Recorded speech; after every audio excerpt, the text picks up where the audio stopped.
Hello everyone, welcome back to LTX classes.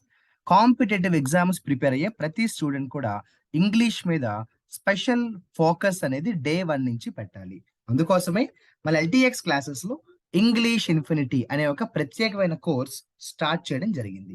ఈ English infinity అనే course English కోసం మాత్రమే స్టార్ట్ చేసిన ఒక ఎక్స్క్లూజివ్ కోర్స్గా మనం చెప్తాము. Because this course is very very very important. ఇది అన్ని రకాల కాంపిటేటివ్ ఎగ్జామ్స్ కి కూడా హెల్ప్ అవుతుందని చెప్పొచ్చు.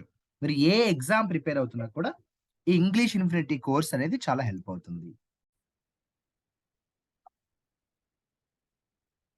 ఇంగ్లీష్ ఇన్ఫినిటీ కోర్సులో ఒక్కసారి ఫీజు పే చేస్తే చాలు లైఫ్ టైమ్ వ్యాలిడిటీ అనేది దొరుకుతుంది. మీకు ఇంగ్లీష్ ఇన్ఫినిటీ కోర్స్ కి సంబంధించి ఇంకేమైనా డౌట్స్ ఉంటే మీరు కాల్ చేయవలసిన నంబర్ 7893899553. ఎల్టీఎక్స్ క్లాసెస్ వారు వేరియస్ కాంపిటేటివ్ ఎగ్జామ్స్ కి కావాల్సిన కోర్సెస్ ని ఆఫర్ చేస్తూ ఉంటారు. Bank infinity, SSC infinity, CSAT infinity, ఇలా రకరకాల కాంపిటేటివ్ ఎగ్జామ్స్ కి మీకు కోర్సెస్ అనేవి అవైలబుల్ గా ఉన్నాయి. ప్రతి కోర్స్ మీద కూడా ప్రస్తుతం డిస్కౌంట్ ప్రైస్ అనేది కనిపిస్తుంది. మీకు నచ్చిన కోర్స్ ని చక్కగా మీరు పర్చేస్ చేసుకోవచ్చు. ఈ డిస్కౌంట్ అనేది కొన్ని రోజులు మాత్రమే ఉంటుంది. హిందూ పేపర్‌లోకి వెళ్ళిపోదాము. పేజ్ నంబర్ 8లో ఉన్నాము. ఎడిటోరియల్ కాలమ్‌లో సెకండ్ ఆర్టికల్ చూడండి. ఐ ఆన్ ఆయిల్ అనే పేరుతో ఒక ఆర్టికల్ వచ్చింది. ఈ ఆర్టికల్‌లో కొన్ని వొకాబులరీ ఉన్నాయి. జాగ్రత్తగా ఫాలో అవుదాము.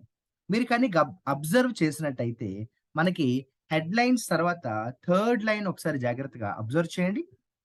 ఆఫ్‌కోర్స్ అందరికీ కూడా తెలిసిన వొకాబులరీయే ఉన్నాయి ఈ ఆర్టికల్‌లో. కొన్ని వొకాబులరీ మాత్రం తెలియకపోవచ్చు. మీరు కానీ అబ్జర్వ్ చేసినట్టయితే ఇక్కడ వో అనే ఒక వొకాబులరీ కనిపించింది చూడండి. వో యాక్చువల్‌గా చెప్పాలంటే వో అంటే ప్రామిస్ అని అర్థం. మాట ఇవ్వడం అంటాం కదా! వో అంటే ప్రామిస్ లేదా ఓత్ అంటాము. ప్రామిస్ లేదా ఏమంటాం చెప్పండి? వో అంటే ప్రామిస్ లేదా ఓత్ అని కూడా అంటాము. ఇలా చూసుకుంటూ వెళ్తే తర్వాత ఒక సింపుల్ వొకాబులరీ కనిపించింది. స్ట్రైవింగ్ టు, దేనికోసమైతే మనం కష్టపడుతున్నామో వర్కింగ్ హార్డ్, దాన్ని మనం ఏమని పిలుస్తాము? స్ట్రైవింగ్ టు అంటాము. అంటే వర్కింగ్ హార్డ్. ఇక్కడ కానీ మీరు అబ్జర్వ్ చేసినట్టయితే ఫ్లాగింగ్ అనే ఒక వొకాబులరీ కనిపించింది.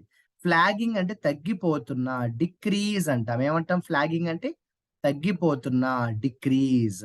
ఫ్లాగింగ్ డిమాండ్ అంటే తగ్గిపోతున్న డిమాండ్. డిక్రీజింగ్ డిమాండ్ అంటాం. ఏమంటాం?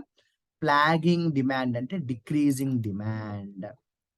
ఇక్కడ చూడండి జాగ్రత్తగా అమౌంటింగ్ టు అన్నారు. అంటే మొత్తంగా ఎంతొచ్చిందంటే. సో, అమౌంటింగ్ టు అంటే యాడ్ అప్ అని రాయండి. అమౌంటింగ్ టు అంటే ఏంటంటే యాడ్ అప్ అని రాయండి. యాడ్ అప్ అంటే మొత్తంగా ఇంత అమౌంట్‌కి వచ్చింది. అమౌంటింగ్ టు 1.66 మిలియన్ అంటాం మనం. అమౌంటింగ్ టు అంటే ఏంటంటే యాడింగ్ అప్ అంటాం మనం. అంటే ఫైనల్‌గా ఇంత వచ్చింది అంటాం కదా! అలా అన్నమాట. ఇక్కడ మీరు కానీ చూసినట్టయితే బ్రీఫ్‌లీ అన్న వర్డ్ కష్టమేం కాదు. అయినా కూడా చెప్తున్నాను. బ్రీఫ్‌లీ అంటే క్లుప్తంగా. బ్రీఫ్‌లీ అంటే షార్ట్‌లీ అని కూడా రాయొచ్చు. ప్రిసైజ్‌లీ అంటాం కదా! అలా అన్నమాట. ఇక్కడ మీరు చూసుకుంటే వెళ్తే ఒక ఇంపార్టెంట్ వొకాబులరీ కనిపించింది కర్టెయిల్. కర్టెయిల్ చేయడం అంటే ఏంటంటే కంట్రోల్ చేయడం అంటాం. కర్టెయిల్ చేయడం అంటే ఏమంటాం? కంట్రోల్ చేయడం లేదా స్టాప్ అని కూడా అంటాము కొన్ని సందర్భాల్లో. దీన్నే మనం కర్బ్ అనే పేరుతో కూడా పిలుస్తాము. కర్టెయిల్ అంటే కర్బ్ అని కూడా రాసుకోండి. లేదంటే సింపుల్‌గా రాసుకోవాలనుకున్న వారు స్టాప్ అని రాసుకోండి. ఇలా కానీ మనం చూసుకుంటూ వెళ్తే నెక్స్ట్ పారాగ్రాఫ్‌లో చూడండి కొన్ని ఇంపార్టెంట్ వొకాబులరీ కనిపించాయి మనకి. ఇక్కడ చూడండి జాగ్రత్తగా అబ్జర్వ్ చేయండి. అడ్వర్స్ ఇంపాక్ట్ అన్నారు. అడ్వర్స్ అంటే సివియర్, తీవ్రమైన ప్రభావం అంటాం చూసారా అలా అన్నమాట. అడ్వర్స్ అంటే తీవ్రమైన, సివియర్. అడ్వర్స్ అంటే ఏంటమ్మా? తీవ్రమైన, సివియర్ అంటాము. ఇక్కడ సబ్స్టాన్షియల్ అన్నారు. సబ్స్టాన్షియల్ అంటే సరిపడా, ఇనఫ్. సబ్స్టాన్షియల్ అంటాం అంటే సరిపడా. ఇనఫ్ అంటాం. మనం ఏమంటాం? సబ్స్టాన్షియల్ అంటే ఏమంటాం చెప్పండి? సరిపడా. ఇనఫ్ అంటాం. ఏమంటాం? ఇనఫ్. ఫోర్‌గో అన్నారు. అంటే సాక్రిఫైస్ అని రాయండి. ఫోర్‌గో అంటే సాక్రిఫైస్. మధ్యలో వదిలేయడం. అంటే నాకు నచ్చింది వదిలేయడం కొన్ని కారణాల వల్ల. ఫోర్‌గో అంటే సాక్రిఫైస్. ఇన్సులేట్ అంటే అర్థం ఏంటంటే వాళ్ళని వాళ్ళు కవర్ చేసుకోవడం. కవర్ అంటాం కదా! మాస్క్ అని కూడా అంటాం. ఇన్సులేట్ అంటే కవర్ లేదా మాస్క్ అని కూడా అంటాం. ర్యాప్ అని కూడా అంటాం. ఏమంటాం? ర్యాప్ అని కూడా అంటాం. ఇన్సులేట్ అంటే కవర్, మాస్క్ లేదా ర్యాప్ అని కూడా అంటాం. ఏమంటాం? ర్యాప్ అని కూడా అంటాము. డిస్టింక్ట్ అంటారంటే స్పష్టమైన, క్లియర్. డిస్టింక్ట్ అంటే క్లియర్, స్పష్టమైన, క్లియర్. విగర్ అంటే బలం అమ్మ, స్ట్రెంగ్త్ అని రాసుకోండి. ఎనర్జీ అని కూడా రాసుకోండి. విగర్ అంటే బలం, స్ట్రెంగ్త్ అని రాసుకోండి, లేదా ఎనర్జీ అని కూడా రాసుకోండి. స్ట్రెంగ్త్ అని రాసుకోండి, లేదా ఎనర్జీ అని కూడా రాసుకోండి. ఇలా చూసుకుంటూ వెళ్తే మనకి అన్ని కూడా సింపుల్ వొకాబులరీ కనిపించాయి. ఇంప్లికేషన్స్, పరిణామాలు అంటాను చూసారా? కాన్సీక్వెన్సెస్ అని రాసుకోండి. ఇంప్లికేషన్స్ అంటే కాన్సీక్వెన్సెస్ అని రాసుకోండి. కాన్సీక్వెన్సెస్ అని రాసుకోండి.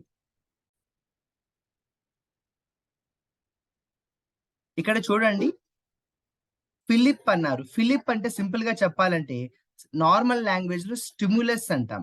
అంటే రియాక్షన్ అని రాసుకోవచ్చు. ఫిలిప్ అంటే స్టిమ్యులస్ లేదా రియాక్షన్ అని రాసుకోవచ్చు. కొన్ని కొన్ని సందర్భాల్లో పాజిటివ్‌గా చెప్పేటప్పుడు బూస్ట్ అని కూడా రాసుకుంటాం. కొన్ని కొన్ని సందర్భాల్లో మనం పాజిటివ్‌గా మాట్లాడేటప్పుడు ఏమని రాసుకుంటాం? బూస్ట్ అని కూడా రాసుకుంటాం. బూస్ట్ అంటే ఏంటో మీ అందరికీ తెలుసు కదమ్మా! ఒక్కసారిగా చెప్పాలంటే ఎనర్జీ అని కూడా అంటాం. బూస్ట్ లేదా ఎనర్జీ అని కూడా అంటాము. అయితే ఈ ఆర్టికల్‌లో ఉన్న వొకాబులరీ కూడా డిస్కస్ చేసుకున్నాం కాబట్టి, ఒక్కసారి ఆర్టికల్ నంబర్ 1లో కూడా చూద్దాము. ఎక్కువ వొకాబులరీ అయితే లేవు ఆర్టికల్ 1. నేను అందుకే ఈ ఆర్టికల్‌ని ఈరోజు సెలెక్ట్ చేసుకోలేదు. అయినా కూడా ఉన్న మహా అయితే ఒక 3 లేదా 3-4 వొకాబులరీ ఉన్నాయి ఈ ఆర్టికల్‌లో. అవి కూడా ఒకసారి మనం చూద్దాం. చూడండి, ఫోర్ టెల్ అనే ఒక వొకాబులరీ కనిపించింది. ఫోర్ టోల్డ్ అనేది పాస్ట్ టెన్స్. ప్రెజెంట్ టెన్స్ ఏంటంటే ఫోర్ టెల్. ఇంతకీ ఫోర్ టెల్ అంటే ఏంటంటే భవిష్యత్తులో జరగబోయేదాన్ని ముందే ఊహించి చెప్పడం. ప్రెడిక్ట్ అంటామనమాట. ఫోర్ టెల్ అంటే ఏంటంటే ప్రెడిక్ట్ చేయడం అంటాం. ఏమంటాం? ప్రెడిక్ట్ చేయడం అంటాము. ఎవర్ట్ అంటే ఎస్కేప్ అని రాయండి. డైవర్ట్ అని కూడా రాయండి. తప్పించుకోవడం. ఎవర్ట్ అంటే ఎస్కేప్ అని రాయండి. ఏం రాస్తారు? ఎవర్ట్ అంటే ఏం రాస్తారు? ఎస్కేప్ అని రాయండి. ఎస్కేప్. ఎస్కేప్ అని రాయండి ఎవర్ట్ అంటే. ఇలా మీరు కానీ చూసుకుంటూ వెళ్తున్న కొద్దీ మనకి నెక్స్ట్ కొన్ని ఇంపార్టెంట్ వొకాబులరీ కనిపించాయి. జాగ్రత్తగా మీరు వాటిని గమనించండి. ఇక్కడ యాంబిషియస్ ప్లాన్ అన్నారు. అంటే చాలా సిన్సియర్ అని రాయండి. యాంబిషియస్ అంటే చాలా ప్రెస్టీజియస్ అంటాం. ప్రతిష్టాత్మకమైన అని కూడా అంటామనమాట. ప్రౌడ్ అని కూడా అంటాం. గర్వంగా మనం చేసే పనిని యాంబిషియస్ అని కూడా అంటాం. ప్రతిష్టాత్మకమైన అంటాం చూసారా? అలా అనమాట. మీరు ఎప్పటికప్పుడు వీడియో పాజ్ చేసుకొని వొకాబులరీ రాసుకోవాలి తప్ప తర్వాత రాసుకున్నామంటే అవ్వదనమాట.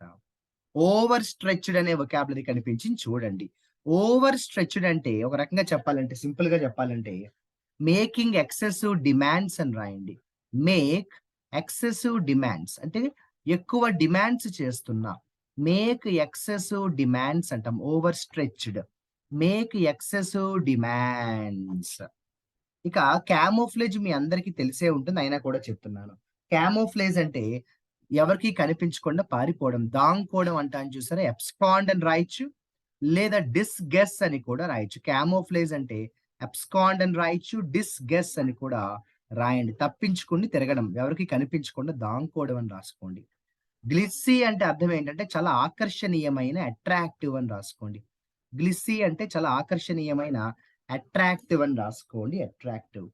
ఇక ఫెకేడ్ అన్నారు. ఫెకేడ్ అంటే ముందు భాగం. Front portion. ఫెకేడ్ అంటే మనకి కనిపించే ముందు భాగాన్ని ఫెకేడ్ అంటాం. రాసుకోండి. ఫ్రంట్ పోర్షన్ అని రాసుకోండి. ఫెకేడ్ అంటే ఏం రాస్తారు? ఫ్రంట్ పోర్షన్ అని రాయండి. Front portion. ఎవిడెంట్‌లీ అంటే చాలా స్పష్టంగా, క్లియర్‌లీ అని రాయండి. ఎవిడెంట్‌లీ అంటే చాలా స్పష్టంగా, క్లియర్‌లీ అని రాయండి. ఏం రాస్తారు? క్లియర్‌లీ. ఎమినిటీస్ అంటే ఫెసిలిటీస్ అమ్మ, కనీస వసతులు. ఎమినిటీస్ అంటే ఫెసిలిటీస్, కనీస వసతులు అంటాను చూసారా? అలా అన్నమాట. ప్రాంప్ట్ అంటే వెరీ పంక్చువల్ అమ్మ, టైమ్‌కి. పంక్చువాలిటీ అంటాను చూసారా? పెర్ఫెక్ట్ అని కూడా రాయొచ్చు. He is a prompt person అంటాము. అంటే he is a perfect person. Timing విషయంలో కరెక్ట్‌గా ఉంటే ప్రాంప్ట్ అంటాము. చాలా ఇంపార్టెంట్ వర్డ్ చూడండి. సెబొటేజ్ అనే వొకాబులరీ వచ్చింది. సెబొటేజ్ అంటే నాశనం అనేది. ఒక నాశనాన్ని ఏమంటామంటే సెబొటేజ్ అంటాం. డిస్ట్రాయ్ అనమాట. డిస్ట్రక్షన్ అని కూడా అంటాం. సెబొటేజ్ అంటే ఏంటి? డిస్ట్రక్షన్ అని కూడా అంటాము. ప్రోబ్ అంటే ఇన్వెస్టిగేషన్ అని రాయండి. ప్రోబ్ అంటే ఏంటమ్మా? ఇన్వెస్టిగేషన్ అని రాయండి. ప్రోబ్ అంటే ఏంటి? ఇన్వెస్టిగేషన్ అని రాయండి. అలా మనం ఈ వొకాబులరీ క్లాస్‌లో చాలా ముఖ్యమైన వొకాబులరీ డిస్కస్ చేసుకోవడం జరిగింది. వాటికి మీరు బాగా ప్రిపేర్ అవ్వండి.